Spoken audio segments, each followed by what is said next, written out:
Müharibə yenidən başlayacaq, yoxsa atəşkəs davam edir? İran 14 bəndlik şərtlərini Amerikaya göndərdi, Tramp isə qəbul edilməzdi. Bəs nə baş verəcək? Bu müharibə harda bitəcək? Sona qədər izləyin, bir yerdə araşdıraq. Salam əleykum əziz izləyicilər, hər vaxtınız xeyir olsun.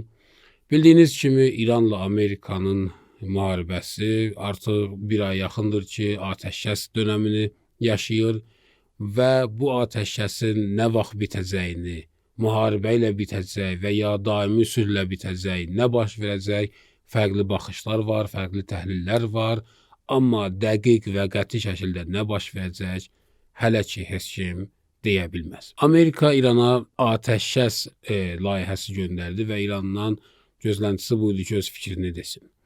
İran isə 5 gün, 6 gün onları yubatdı və onları intizarda saxladı.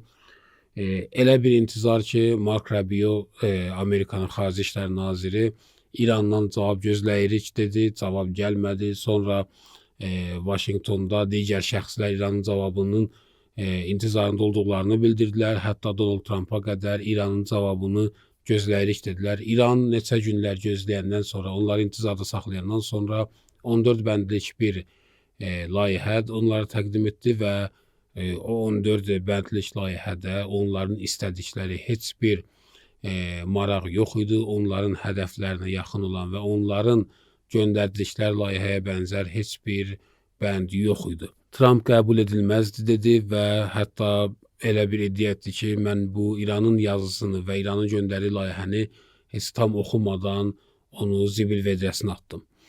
Və bu vəziyyətdə başlayıb yenidən müharibə başlatmaqla həd eləməyə. Bəs bunların nəticəsi nədir və bunlar nəyi göstərir? Əziz izləyicilər, bunlar görünüşdə olan və mediaların gördükləri, rəsmi olan bir xəbərlərdir ki, İranla Amerika arasında bir dövr, yəni İslamabadda görüşlər oldu. Amerika tərəfindən heyətə başçılıq edən J.D. Vance idi, Amerika vitse-prezidenti və İran tərəfindən də danışıqlar heyətinə başçılıq edən doktor Qalibaf idi. Orada bitdi və heç bir nəticə əldə olunmadı və hər iki tərəf öz ölkələrinə və öz vətənlərinə geri qayıtdılar. Və o vaxtdan bəri, yəni həmən o İslamabaddakı olan görüşdən bu günə qədər İranla Amerika arasında danışıqlar və ya müzakirələr fərqli bir halda davam edirdi. Necə fərqli halda? Yəni artıq Amerika ilə İran arasında birbaşa dialoq və ya birbaşa məktub göndərmək və ya söhbət və danışıq və fikir bölüşmək artıq sona çatdı və yalnız Pakistan vasitəsilə, çünki bilirsiniz ki, Pakistan bu atəşkəsdə və bu sülh müzakirələrində vasitəçi rolunu oynayır. Və hər iki tərəf öz qeydlərini, öz şərtlərini, öz mövqelərini məktub vasitəsilə Pakistana yetirirdilər və Pakistan da digər tərəfə onu çatdırırdı. Yəni məktublaşmaq və rəsmi məktub bir-birinə ötürmək prosesi ilə danışıqlar bir növ davam edirdi. Amerikanın istəyi nə idi? Amerika baxın, rəsmi şəkildə çox şeylər istəyir. Rəsmi şəkildə istəkləri İranın tam təslim olmasıdır və o öz mövqeyindən geri çəkilməyib və məğlubiyyətini zahirdə və görünüşdə qəbul etməyib. Amma bir növ qeyri-rəsmi və bir növ medialara sızılmayan və bir növ növü məlum olmayan danışıqlar da təbii ki, hər iki dövlət arasında müzakirələr gedir. Danışıqlarda başa düşülən və İran tərəfindən və hətta Pakistan tərəfindən də görünən mövqelər və hiss olunan məsələ budur ki, Amerika belə bir yanaşma ilə İrana yaxınlaşır. Mən super gücəm, mən dünyanı idarə edən hegemon sayılıram, mən özümü dünyanın ağası sanıram və mənim məğlub olmağa heç bir şansım yoxdur. Mən sənin istəklərinə tam şəkildə razılıq verməyimə və heç bir nailiyyət əldə etməməyimə heç bir şans yoxdur. Və gərək mən nəsə buradan, vacibdir ki, mən nəsə bu müharibədən nailiyyət əldə edim. Və ona görə də Amerikanın israrı və Donald Trump'ın, digər Amerikanın rəsmilərinin tam sözü və həqiqi sözləri gəlir 450 kilo zənginlənmiş uranda bitir. Amerikanlılar bilirlər ki, o uranlar hətta İrandan çıxarılsa belə, hətta məhv olunsa belə, yəni hər hansı bir halda İranın ixtiyarından alınsa belə, İranlılar çox az bir zamanda yenidən həmən səviyyədə və həmən çəkidə zənginlənmiş uranı əldə edə bilərlər. Niyə? Çünki Wall Street jurnalın hətta etirafına görə, Washington Postun və Reutersin hətta qeydlərinə görə İranın nüvə obyektləri sağlam qalıb və öz əməliyyat çərçivəsindən xaric olmayıb və öz fəaliyyətini və öz aktivliyini qoruyub. Yəni o deməkdir ki, obyektlər sağdırsa, santrifüjlar, yəni zənginləşdirmə aparatları hələ də sağdırsa və nüvə alimləri və nüvə universitetlərinin məzunları hələ də bu ölkədə yaşayırsa ki, və sayları da çoxdur, İran çox yaxın bir zamanda yenidən əgər o uranların nəsə hadisə baş versə, yenidən həmən səviyyədə, yəni 60% zənginlənmiş və həmən çəkidə, yəni 450 kiloda çox az bir zamanda əldə edə bilər. Lakin o 450 kiloqram nüvənin ölkədən çıxmasını bunlar manevr. Niyə? İstəyirlər ki, bir növ özləri üçün qələbə bir senaryosu hazırlasınlar. Dəfələrlə qeyd etmişəm bunu. Podkastlarda, yoxsa tək çıxışlarımda dəfələrlə qeyd etmişəm ki, Donald Trump'ın hal-hazırda ən ciddi problemi budur ki, qələbə rəvayəti yoxdur. Yəni özünü qalib elan edib bu savaşdan çıxmaq istəyir, amma heç bir rəvayəti yoxdur, heç bir qələbə adı ilə danışacaq bir şey yoxdur. Daim nədən danışır? Deyir ki, biz İranın donanmasını məhv eləmişik, İranın dəniz qüvvələrini tam şəkildə məhv etmişik. Hamı deyir ki, bəs bu məhv olunmuş dəniz qüvvələri necə olur ki, 2 aydan artıqdır ki, Hörmüz boğazını bağlayıb və oradan hətta sizin ən müasir donanmalarınız və gəmiləriniz belə keçə bilmir. Hətta sizin ən müasir hərbi texnologiyalarla və elektron müharibəsi ilə və hava üstünlüyü ilə yaratdığınız şəraitdə belə bir gəmi bu boğazdan sağ keçə bilmir. Ona görə bu rəvayət heç də qələbə rəvayətinə oxşamır. Digər bir rəvayətə deyir ki, biz İranın aviasiyasını tam şəkildə məhv etmişik. Hansı ki, İran heç bir zaman hava üstünlüyü və qabaqlayıcı qırıcılarının və ya hərbi təyyarələrin olduğunu iddia etməyib. İranın döyüş taktikası heç vaxt qırıcılara və təyyarələrə arxayın olmayıb və arxalanmayıb. İranın təyyarələri hamı bilir ki, qədimidir və 3,5 nəsil, 3-cü nəsil təyyarələrdir, hətta bəzi yerlərdə 2,5-cı nəsillərdir və İran heç vaxt iddia etmir ki, onun hərbi üstünlüyü, İranın döyüş taktikası o təyyarələrə arxayın olur. Üstəlik də bu təyyarələrin məhv olduğunu iddia etdiyi zamanda şahid oluruq ki, İranın təyyarələrinin çoxu sağlam qalıb və böyük əksəriyyəti ən azından deyə bilərik ki, hələ də öz sağlamlığını və öz əməliyyat dairəsini qoruyur. Necə ki, Pakistandan İrana səfər edəndə Pakistanın ordu başçısı Pakistandan İrana səfər edirdi və onun təyyarəsini müşahidə edən Pakistan qırıcı təyyarələrinə İran tərəfindən bildirildi ki, İran hava məkanı daxil olmasınlar və o ordu komandirinin təyyarəsi İran hava məkanı daxil olanda İranın qırıcı təyyarələri gəlib onu müşahidə etdilər. Və bu da bir növ göstəriş idi ki, Donald Trump'ın iddiası ki, İranın aviasiyasını məhv edib, hətta bütün o qeyd etdiyi məsələlərə və önəm məsələsinə baxmayaraq hələ də yanlışdır və bu rəvayət belə düzgün deyil. Ona görə Donald Trump'ın şiddətli şəkildə bir qələbə rəvayətini nəql etməyə və ya bir qələbə kimi göstərəcək bir simvol ehtiyacı var. Ona görə də əl qoyub həmən o zənginlənmiş uranyuma və deyir ki, mütləq o uranlar Amerikaya təhvil verilməlidir və İrandan çıxmalıdır. Niyə? İstəyir ki, onu bütün dünyaya göstərsin. Dünya mediaları bunların əlindədir. Media imperatorluğu adında olan bir anlayış tam şəkildə bunların ixtiyarındadır və onun vasitəsilə istəyir dünya desin ki, mən ümumiyyətlə İranda rejim dəyişikliyinə getməmişdim. Hansı ki, bilirsiniz ki, o hətta İranın xəritəsi bu müharibədən sonra belə qalmayacaq iddiasını belə sürmüşdü. İranda yeni rəhbərin seçilməyində bu insanın hətta iştirak olmasını iddia edirdi və deyirdi ki, gərək mən təyin edim ki, İranda növbəti rəhbər kim olacaq. Amma bütün dünya deyəcək ki, mənim belə bir hədəfim yox idi, mənim belə bir məqsədim yox idi. Deyəcəklər ki, bəs proksi qüvvələr, deyəcək mən bu proksi qüvvələrə qarşı mübarizə aparmaq hədəfim də yox idi. İranın raket sənayesinə qarşı da mənim heç bir hədəfim yox idi. Yalnız mən o hiss etmişdim ki, İran, yəni mən deyəndə Vaşinqton və Amerikanı idarə edən dövlət anlayışına qeyd edirəm. Deyəcək ki, mən elə hiss etmişdim ki, İran o zənginlənmiş uranla nüvə silahını əldə etmək istəyir və biz də bu hücum etdikcə uranyumu əldə edək və hal-hazırda əldə etmişik və qalib gəlmişik. O bu görüntünü və bu rəvayəti həyata keçirməyə çalışır. Qeyri-rəsmi danışıqlarda da hətta İrana böyük təkliflər olunur. Yəni deyilir ki, biz bilirik ki, bu uran təhvil verilsə bizə, siz yaxın bir zamanda yenidən onu həmən miqdarda və həmən səviyyədə zənginləşdirib onu əvəz edəcəksiniz. Yalnız bizə rəvayət lazımdır. Biz belə əliboş bu savaşdan çıxa bilmərik. Qarşılığında isə İrana böyük təkliflər verirlər. Sanksiyaların aradan qaldırılması, İranın bloklanmış pullarının azad olunması, İranın nüvə sənayesini və obyektlərini bundan sonra rəsmiyyətə tanımağı və İrana elə bir üstünlük və bunların hər birisi İran üçün böyük bir nailiyyət əldə olunmuş sayılar.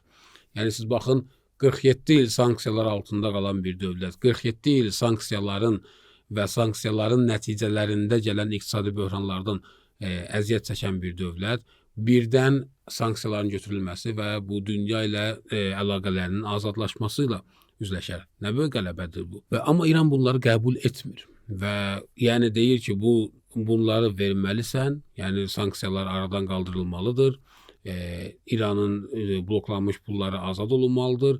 Deyirlər ki, bizim nüvə sənayemiz və nüvə fəaliyyətlərimizi qeyri-hərbi olduğuna görə və sivil xidmətlərə istifadə olunduğuna görə rəsmiyyətə tanımalısan, bu sənin borcundur, amma biz sənə heç bir uranyum təhvil verməyəcəyik. Və burada da hər şey düyünlənir, hər şey burada da dayanır və danışıqların qabağa getməyin qarşısını alır. Çünki İran ümumiyyətlə istəmir ki, Donald Trumpa və Amerikaya bir imtiyaz versin və onlar qələbə rəvayətini əldə etsinlər.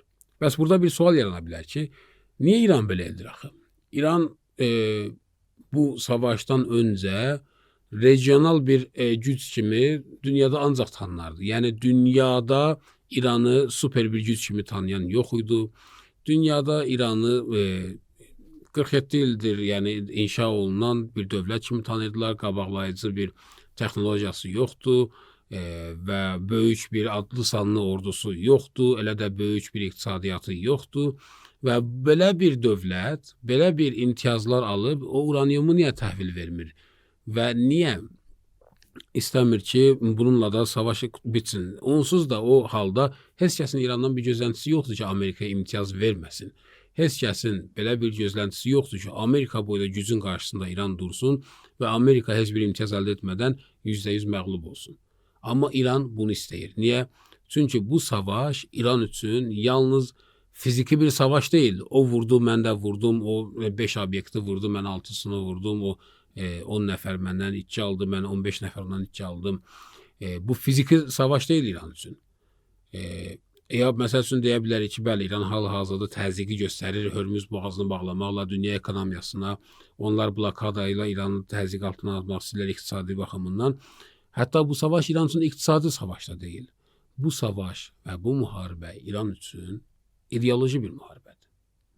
İdeoloji bir müharibə olduğu üçün hazırdır bütün çətinliklərini öz canına alsın, hazırdır ən ağır senarilər üçün, hazırdır ən həlak edici bir senaryolar üçün və onlara qarşı tədbirlər görüb, yalnız Amerikanın bütün dünyanın gözünün qabağında məğlubiyyəti üçün.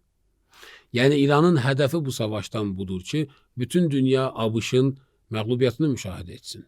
İran bunu istəyir. Niyə? Çünki ideoloji müharibədir. Çünki bu İranla Amerika arasında olan bir savaş deyil.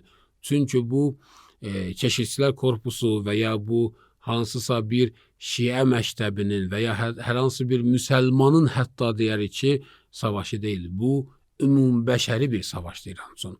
İran üçün bu şərlə xeyrin arasında olan bir savaşdır. Bu batillə haqqın arasında, pisliklə yaxşılığın arasında olan bir savaşdır. İran özünü dünyanın azadsevərlərinin, dünya azadlığının simvolu olaraq görür. İran özünü bu savaşda haqq cəbhəsinin bir nümayəndəsi olaraq görür və şər imperiyasının mərkəzi ilə bu savaşda özünü üzbəüz görür. Ona görə də şər imperiyasını ideoloji baxımından məğlub etmək istəyir. İran əgər hər hansı bir iqtisadi prinsiplərlə və ya hər hansı bir dünyəvi və hər hansı bir maddi baxışlarla və maraqlarla bu savaşa yanaşsaydı, atəşkəs olandan sonra İslamabad danışıqları bir raund, iki raund davam edəcəkdi və nəticələncəkdi, bitəcəkdi. Amerikaya müəyyən imtiyazlar verəcəkdi və daha böyük imtiyazlar əldə edəcəkdi. Bu özü üçün bir qələbə rəvayət edəcəkdi, o isə digəri isə özü üçün fərqli bir rəvayət edib, hər iki tərəf özünü bu savaşdan qalib kimi çıxmağı iddiasını edəcəkdi. Amma İranın baxışları və İranın prinsipləri burada dünyəvi və maddi deyil, bəlkə də ideolojidir. Ona görə bu savaş hal-hazırda düyünlənib və yəni savaş başlamır və danışıqlar da nəticələnmir. Bir növ xaos yaranır burada. Bəs sual yaranır. Bu vəziyyət nə ilə bitəcək və bu vəziyyət hara qədər davam edəcək? Müharibə yenidən başlayacaqmı, yoxsa yox? $1 milyon sual budur. Bu sualın cavabı isə əslində dəqiq baxımından və qəti baxımından, qəti şəkildə heç kəs deyə bilməz. Hətta Donald Trump'un özü belə bilmir ki, hal-hazırda nə etsin. Çünki baxın, əgər savaş başlayacaqsa, 3 növ savaş başlaya bilərlər. Gəlin bir yerdə araşdıraq.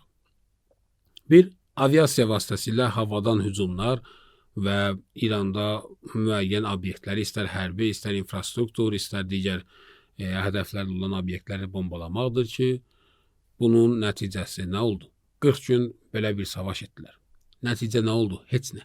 40 gün gördülər ki, heç bir nəticə əldə edə bilmirlər.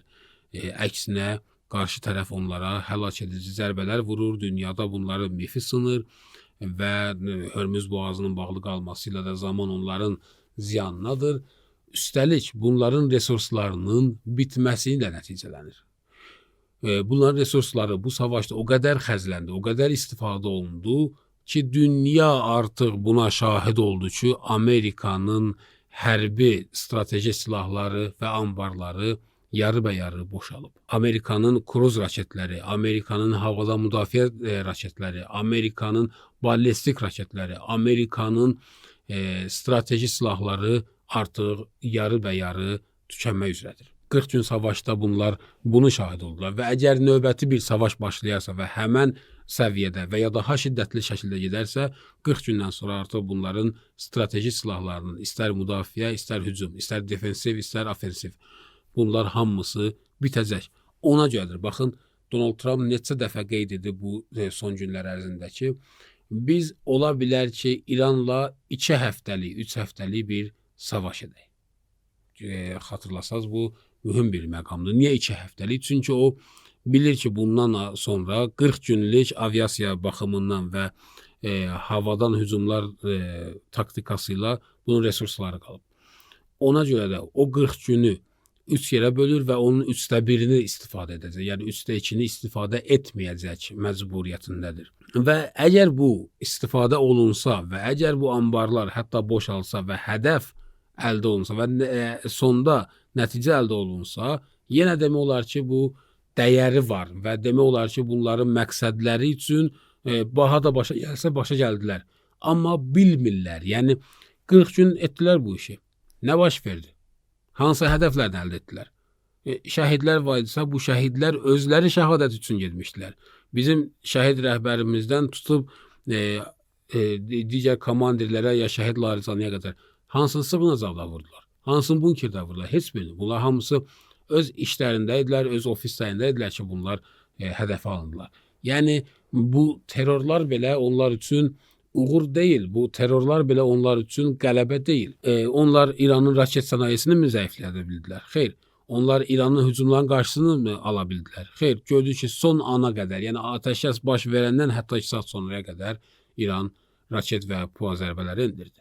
Digər tərəfdən, bunların fərqli ölkələrində 16 bazalarına İran elə bir zərbələr vurub ki, bu 16 bazadan 12-sinin yerlə yeksan olduğunu iddia edirlər. Bu 40 günlük savaşda bu ağır zərbələri alıblarsa, bunlar digər bir müharibə baş versə nələr olacaq? Bu haqda mən sizə bir maraqlı bir məlumat verim.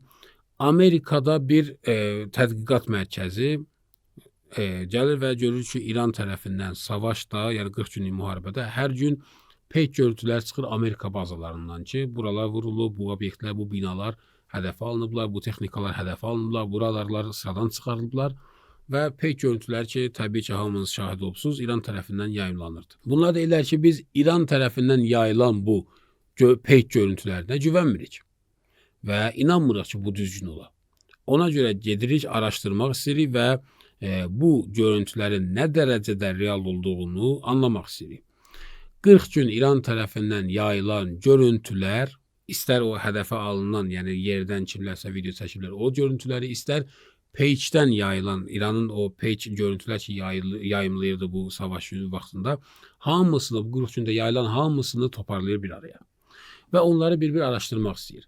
Bildiyiniz kimi, peyk görüntüləri iki modeldir. Bəziləri dövlətlərin öz əllərindədir və sivil insanların və ya mülki şəxslərin ona əli çatmır. Bəziləri isə ticari peyçlər sayılırlar və mülki əhalidə indi ya orada hesab almaqla və ya bəzilərində pulsuz şəkildə istifadə etmələri üçün açıqdır. Bunlar Amerikanın ticari peyçlərindən və biznes peyçlərindən gəlirlər o bazaları araşdırmaq istəyirlər. Və görürlər ki, peyçlərin heç birində Amerika bazalarına baxış icazəli deyil. Yəni, onlar düzdür, mülki şəxslər üçün azad olunan peyçlərdir, amma Amerikanın o orta şərqdə və regionumuzda olan o bazalarının hamısında senzura var və izləmək olmur. Bəs nə edirlər? Gedirlər Avropanın və Avropa ölkələrinin peyçlərindən izləyirlər. Və ya Rusiyanın bəzi peyçləri var, onlardan izləyirlər.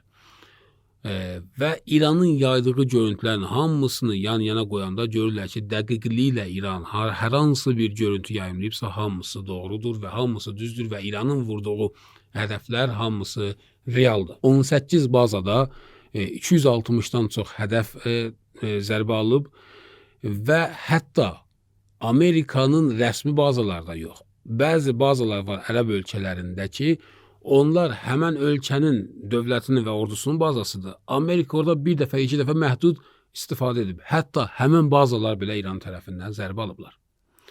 Və dediyim kimi 12 baza, Amerikan bazası yerlə yeksan olub və tam şəkildə məhv olunub.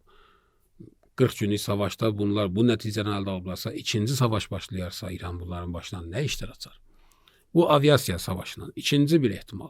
Bunlar qurudan İrana müharibə sürmək istəyir. Amerikanın daxilində artıq bir qərar var. İstər ekspertlər baxımından, istər dövlətdə, istər Donald Trumpla müxalif olanlar və ya müvafiq olanlar fərqi yoxdur. Amerikada, Vaşinqtonda qəti bir qərar var ki, əgər Amerika belə bir qərar alarsa ki, İrana quru qoşunlarla hücum etsin, bu Amerika tarixinin ən axmaq və ən yanlış qərarı olar. Niyə? Çünki İranlıların savaş qaydaları, İranın öz coğrafiyası və İranın döyüşçülərinin hazırlığı onları yenilməz edir. Ekspertlər Donald Trumpa deyirlər ki, əgər biz İrana qarşı qurudan hücum etmək istəsək, bizə minimum 700 min silahlı qoşun lazımdır. 700 min Amerikanlı girib, hər hansısa bir İranda bir bölgəni ələ keçirib orada qalmaq istəsək, bu sayda bizə qoşun lazımdır. Yəni, elə deyil, məhdud əməliyyat var. Məsəl üçün, İranın adaları var. Bildiyiniz kimi, bu Hörmüz boğazının yaxınlığında və ya Fars körfəzinin digər yerlərdə İranın çoxlu sayda adaları var. Ola bilər İran hər hansısa bir taktikaya görə o adaları boşaltsın, bunlar o adaya girəndən sonra İran bunların puskuda, onlar kəmində onları saxlasın və onlardan itki almaq istəsin. Yəni, strateji baxımından geri çəkilsin, bunlar harasa girə bilərlər. Biz ondan bəhs etmirik. İranın coğrafiyasına daxil olsunlar, İran sahillərindən daxil olsunlar, müəyyən bir miqdarda torpaq alsınlar və orada qala bilsinlər. Orada özləri üçün hərbi obyektlər qura bilsinlər. Orada özləri üçün inşaat qura bilsinlər. Bunun üçün minimum 700 min hərbiçi lazımdır. Üstəgəl, gündə hər gün 50-100 arası bunlarda itki verəcəklər. Niyə? Çünki bunlar daxil olub bir yerə alsalar, İranlar durub baxmayacaqlar ki, aydın məsələdir bu. İranlılar bunlara hücum edəcəklər, İranlılar bunlara istər havadan, yerdən bunlara müəyyən zərbələr endirəcəklər və onları ölkələrindən və öz torpaqlarından çıxarmayan kimi də əl çəkməyəcəklər.